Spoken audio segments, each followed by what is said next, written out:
हरियाणा विधानसभा में थोड़ी देर बाद नायब सैनी सरकार के विश्वास प्रस्ताव पर वोटिंग की मांग करेंगे और voting trust confidence trust vote जीतने की कोशिश करेंगे। अब इस वक्त विधानसभा में विश्वास प्रस्ताव पर चर्चा हो रही है। अंकों का गणित बीजेपी सरकार के पक्ष में दिखाई दे रहा है। 90 सदस्यों वाली विधानसभा में बीजेपी ने अपने साथ 48 विधायकों के समर्थन का दावा किया है, जो कि बहुमत से 2 ज्यादा है। यतेंद्र इस वक्त हमारे साथ लाइव जुड़ रहे हैं। यतेंद्र, इस कहानी में ट्विस्ट जेजेपी वाला है, जहां पहली बार शायद ऐसा होगा कि किसी पार्टी ने ऐसा व्हिप जारी किया कि आप सदन में उपस्थित नहीं होंगे, अपने विधायकों को कहा। बावजूद इसके अब 4 विधायक वहां पहुंच गए हैं, तो 48 जमा 4 52 तो नहीं हो जाएगा स्कोर?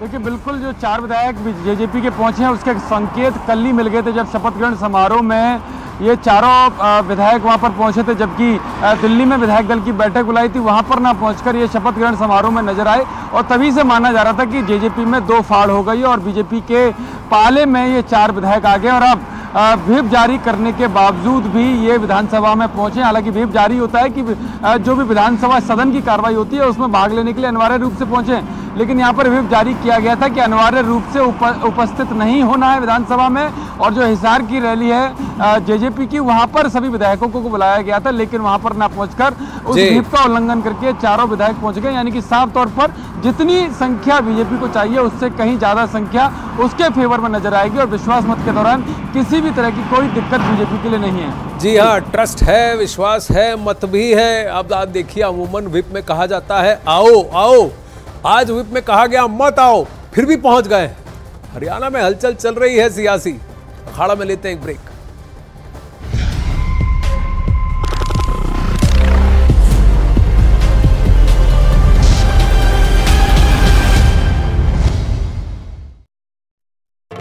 पद ग्रहण में ही नहीं पहुंचे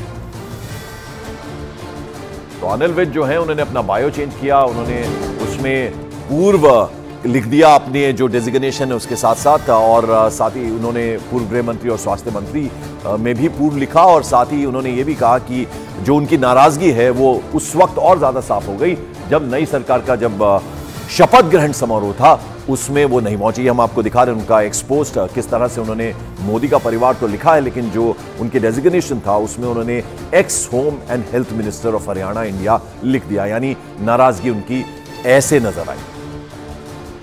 लोकसभा चुनावों से ठीक पहले हरियाणा को नायब सिंह सैनी के रूप में नया सीएम मिला है और आज नायब सिंह सैनी को बहुमत साबित करना है। लेकिन इसी बीच एनडीए से अलग हुई जेजेपी हिसार में बड़ी रैली का आयोजन कर रही है। यानी हरियाणा का पॉलिटिकल ड्रामा और तेज हो गया है। हालांकि नए सीएम का दावा है कि बहुमत का चैलेंज उनकी सरकार उसे आसानी से पार कर लेगी, लेकिन हरियाणा से अचानक हुई इस सियासी हलचल ने विपक्ष को जरूर मुखर कर दिया है। और हरियाणा में नई सरकार के गठन के बाद आज विधानसभा का विशेष सत्र बुलाया गया है। सुबह 11 बजे हरियाणा विधानसभा की कार्यवाही शुरू होगी और इसी दौरान हरियाणा की नायब सिंह सैनी सरकार सदन में अपना बहुमत साबित करेगी। ऐसे में दावा यह है कि 48 विधायक साथ हैं, इसलिए बहुमत आसानी से साबित हो जाएगा। नंबर पूरे हैं, यह कहना है नायब सिंह सैनी का, इसलिए कोई भी दिक्कत नहीं है।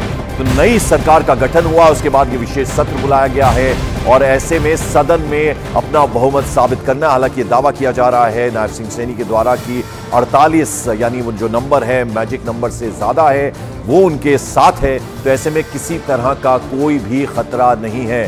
तो आज सदन में बहुमत साबित करना है नायब सिंह सैनी सरकार को। कल सीएम पद की शपथ ली है और ऐसे में आज फ्लोर टेस्ट एक तरह से होगा, लेकिन नंबर्स पूरे हैं इसलिए किसी तरह का कोई खतरा, कोई डेंजर नहीं है।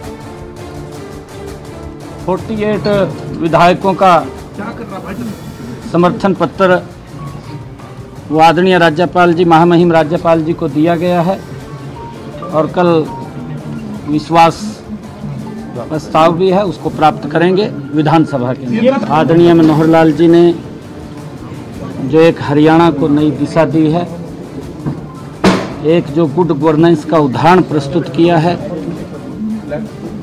हरियाणा एक हरियाणवी एक, उनका ये खाली शब्द नहीं था, बिना भेदभाव के हरियाणा प्रदेश के अंदर कार्य किया है।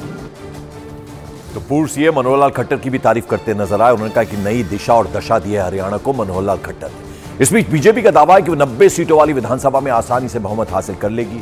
ग्राफिक्स के जरिए हम आपको दिखाते हैं कि हरियाणा में क्या है नंबर्स का खेल, आंकड़ों का खेल। तो हरियाणा में बीजेपी जो एमएलएज हैं उनकी संख्या 41 है, जिसके बाद बीजेपी को 7 इंडिपेंडेंट जो एमएलएज हैं उनमें से 6 विधायकों का समर्थन सपोर्ट हासिल है। गोपाल कांडा की हरियाणा लोकहित पार्टी भी बीजेपी के साथ है।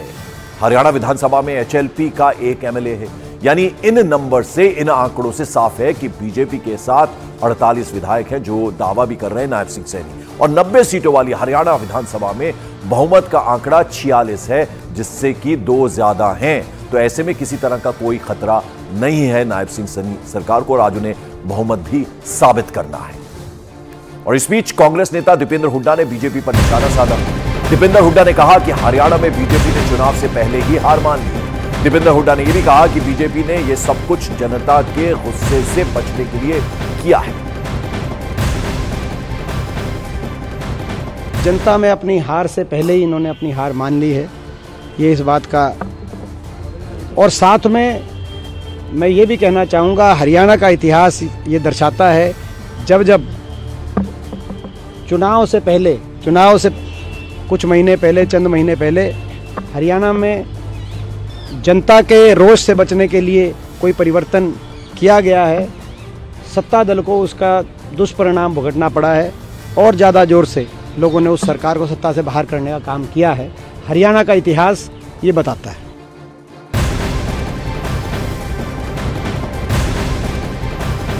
इस बीच आपको बता दें कि हरियाणा के सीएम पद की शपथ लेते ही नायब सिंह सैनी ने बड़ा दावा कर दिया। उन्होंने कहा कि लोकसभा चुनाव में बीजेपी हरियाणा की सभी 10 सीटों पर जीत हासिल करेगी।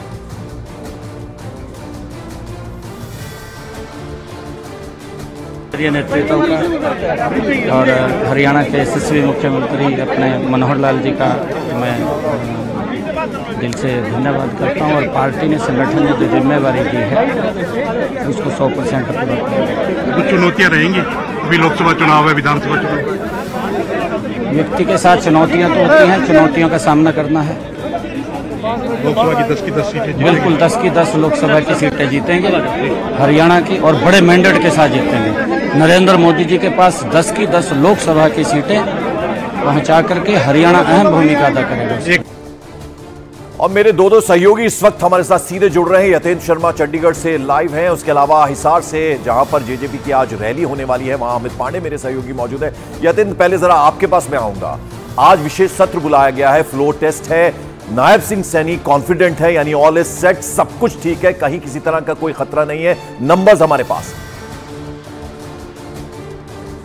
देखिए बिल्कुल, और उनके इस विश्वास को इस वजह से भी समझा जा सकता है कि जो जेजेपी के बागी विधायक हैं उनका नाम इस विश्वास पत्र जो राज्यपाल को कल जो पत्र सौंपा था उसमें उनका नाम नहीं है, यानी कि उनके अलावा पूरी संख्या, जो पर्याप्त संख्या बल होना चाहिए विश्वास मत के लिए, वो बीजेपी के पास है, जिसमें से 41 बीजेपी के हैं, 7 में से 6 निर्दलीय विधायक भी बीजेपी के पक्ष में, और एक गोपाल कांडा जो सिरसा से विधायक है वो भी उनके पक्ष में, यानी कि 48 विधायक अभी बीजेपी के पक्ष में। और इसके अलावा जब सदन में जब विश्वास मत पेश किया जाएगा तो वो सदन में जो पर्याप्त संख्या होती है उसके आधार पर भी होता है, क्योंकि आज जेजेपी के सारे विधायक जो बाकी के बचे हुए विधायक है वो भी हिसार की रैली में मौजूद रहेंगे, तो वो भी एक संख्या कम रह जाएगी वहां पर मौजूद। और कांग्रेस के भी कुछ सांसद शायद नहीं आ पाएंगे क्योंकि शॉर्ट नोटिस मिला है, तो ऐसे में बीजेपी को कोई भी दिक्कत नहीं आएगी। इसी वजह से जो मुख्यमंत्री ने कहा कि वो आराम से विश्वास मत हासिल कर लेंगे, तो ये विश्वास के पीछे की कहानी है कि किस तरह से